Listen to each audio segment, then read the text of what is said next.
സഹാറയിലെ വെള്ളപ്പൊക്കത്തിന്റെ ചിത്രങ്ങൾ വൈറലാണ്. 50 വർഷത്തിനിടെ ആദ്യമായി വെള്ളപ്പൊക്കമുണ്ടായിരിക്കുകയാണ്. മേഖലയിൽ ഒരു വർഷം ലഭിക്കേണ്ട ശരാശരി മഴയേക്കാൾ കൂടുതലാണ് കഴിഞ്ഞ ദിവസങ്ങളിൽ പെയ്തത്. തലസ്ഥാനമായ റാബത്തിൽ നിന്ന് 450 കിലോമീറ്റർ അകലെയുള്ള ടാഗോനൈറ്റ് ഗ്രാമത്തിൽ സെപ്റ്റംബറിൽ വെറും 24 മണിക്കൂറിനിടെ 100 മില്ലിമീറ്റർ മഴ പെയ്ത് റെക്കോർഡ് സൃഷ്ടിച്ചിരിക്കുന്നതായി അധികൃതർ പറയുന്നു. സഗോറ, ടാറ്റ നഗരങ്ങൾക്കിടയിലുള്ള ഇറീക്കി തടാകം നിറഞ്ഞു.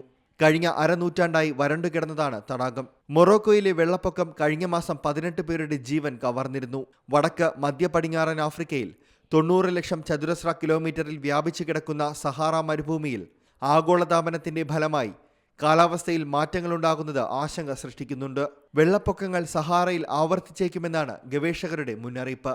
International desk, Zee Malayalam news. പുതിയ വാർത്തകളും വിശേഷങ്ങളും ഇനി വിരൽ തുമ്പിൽ. എല്ലാ ഡിജിറ്റൽ പ്ലാറ്റ്ഫോമുകളിലും ഇപ്പോൾ സീ മലയാളം ന്യൂസ് ലഭ്യം.